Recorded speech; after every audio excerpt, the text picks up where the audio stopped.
Hello students, welcome everyone. Now in the previous lecture we have seen the story of tea. चहाची कथा आपण पाहिली. How the tea invented. चहा कशा प्रकारे उदयाला आला किंवा चहाची सवय कशा प्रकारे लोकांना लागली ते आपण पाहिलं. चहा एक रिफ्रेशिंग ड्रिंक म्हणजे tea is a refreshing drink म्हणून ओळखलं जातं. Then who first invented tea? The Chinese people. Now remaining story let we start. How did this magical beverage get its name? आता हे जे काही मॅजिकल ड्रिंक होतं त्याला नाव कसं मिळालं ते बघूयात आपण. The Chinese character Tiu was first used in earlier inscriptions to describe tea. म्हणजे एक चायनीज कॅरेक्टर होतं, चायनीज एक माणूस होता, त्याचं नाव व्यक्ती होता, त्याचं नाव होतं ट्यू.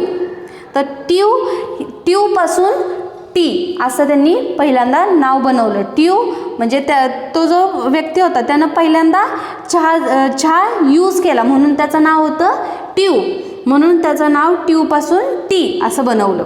But later a new character चा was develop to refer specially to tea. त्याच्यानंतर पुन्हा अजून एक व्यक्ती आला चा नावाचा, त्याने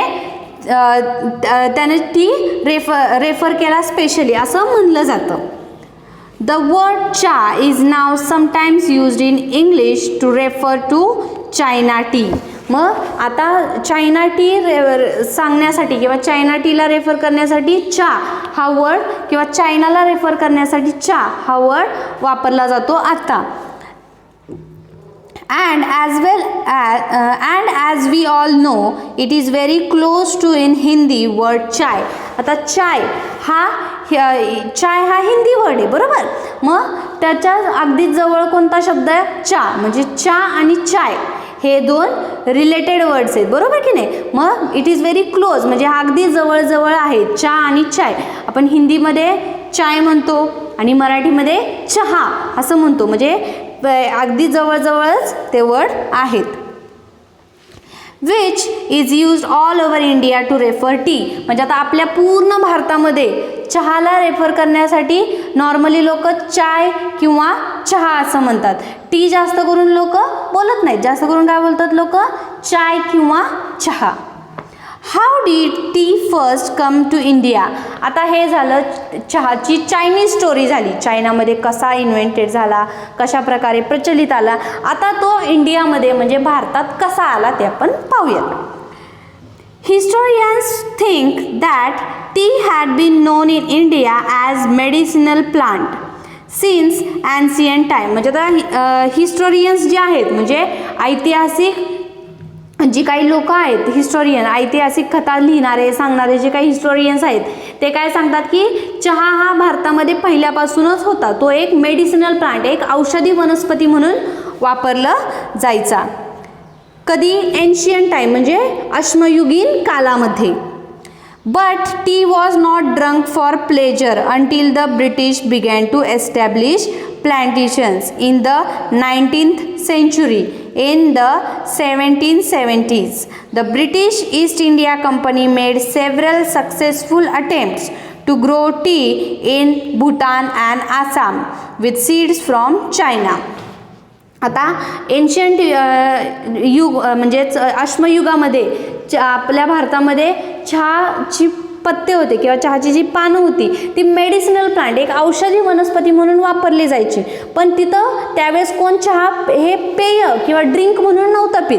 तर हे केव्हा झालं, प्यायला सुरुवात झाली जेव्हा ब्रिटिशर्स आपल्या इंडियामध्ये होते. Britishers are ruling over on India. म्हणजे ब्रिटिशांचा आपल्या इंडियावरती जेव्हा रूल होता, आपण when we are in Britishers rule, जेव्हा आपण ब्रिटिशांच्या रूलच्या अंडर होतो त्यावेळेस ब्रिटिशर्स लोकांनी चहाचं पीक घ्यायला सुरुवात केली. कुठून त्याच्यासाठी बियाणं आणलं? चायनामधून बियाणं आणलं ब्रिटिशर्सनी आणि भारतामध्ये त्याचं पीक घ्यायला सुरुवात केली. कधी?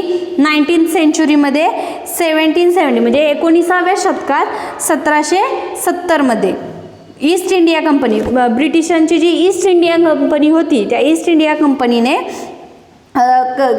सक्सेसफुल अटेम्प्ट म्हणजे त्यांचा एक यशस्वी प्रयत्न झाला भारतामध्ये चहाचं पीक घेण्याचा. All through these attempts failed. The botanist Robert Bruce in 1823 discovered tea plants growing wild in the upper Brahmaputra valley. म्हणजे त्यांचे जे काही सक्सेसफुल प्रयत्न होत चालले होते ते शेवटी फेल झाले का? Because the botanist Robert Bruce in 1823 एक बॉटॅनिस्ट होता रॉबर्ट ब्रूस नावाचा, त्याने 1823मध्ये tea plants growing wild in the upper Brahmaputra valley, त्यानं काय इन्व्हेंट केलं की टी प्लांट्स जे आहेत, चहाची जी रोपं आहेत ते कुठे उगवतात? अप्पर ब्रह्मपुत्रा व्हॅली, ब्रह्मपुत्रा नदीच्या पात्राच्या खालच्या बाजूला टी प्लांट्स उगवतात असं त्याने इन्व्हेंट केलं. In May 1838, the first Indian tea from Assam was sent to England for public sale. चहाचा पहिला जो माल होता तो भारतामधून कुठे गेला पहिल्यांदा? अर्थात इंग्लंडला गेला का? तर त्यावेळेस आपल्या ह्याच्यावरती ब्रिटिशांचा रूल होता म्हणून पहिला माल कुठे गेला? आपल्या भारतामध्ये घेतलेला पहिला माल हा इंग्लंडला गेला. कधी? इन 1838 1838मध्ये. कशासाठी? तर पब्लिक फॉर सेल म्हणजे तिथे विकण्यासाठी, तिथल्या लोकांना विकण्यासाठी इथून माल गेला. Since the India has gone on to become one of the leading producers of tea in the world, आणि लवकरच पूर्ण जगामध्ये भारत हा एक असा देश बनला होता की चहाचं उत्पादन हे चांगलं आणि अर्थातच जास्त फायदा देणारं होतं. ते कोणाला? भारताला. पण त्यावेळेस भारताला काय फायदा होत होता का? नाही. कष्ट भारतीय करत होते पण फायदा होत होता तो ब्रिटिशर्सना. Tea lovers claim that tea may be able to reduce the risk of cancer, control blood pressure, fight viruses in our body and actually help us live longer. आता टी लवर्स जे आहेत म्हणजे चहाप्रेमी जे आहेत ते चहाप्रेमी असा दावा करतात की चहा पिल्यामुळं आपल्याला to reduce the risk of cancer म्हणजे कॅन्सर होण्याची जी कारणं आहेत ती रिड्यूस केली जातात, कॅन्सर होण्याची कारणं ही कमी केली जातात. शिवाय कंट्रोल ब्लड प्रेशर, आपलं जे ब्लड प्रेशर आहे ते कंट्रोलमध्ये ठेवण्यास मदत होते. शिवाय फाईट व्हायरसेस, आपल्या जे काही व्हायरसेस आहेत त्या व्हायरसेसना फाईट करण्याची आपल्या बॉडीमध्ये ताकद कशामुळे येते? चहामुळे येते असं कोण दावा करतं? चहाप्रेमी, tea lovers in our body and actually help us live longer, आणि आपल्याला खूप जगण्यासाठी चहा मदत करतो असं चहाप्रेमींचं मत आहे. नाव in next part we will see the remaining story. Till that time you have to write down the difficult words and I hope you are understanding the story of tea. Now you have to write down the difficult word with the Marathi and English meaning. If you have not got the meaning from this textbook of any word, then you use the dictionary for the Marathi and English meaning. Thank you.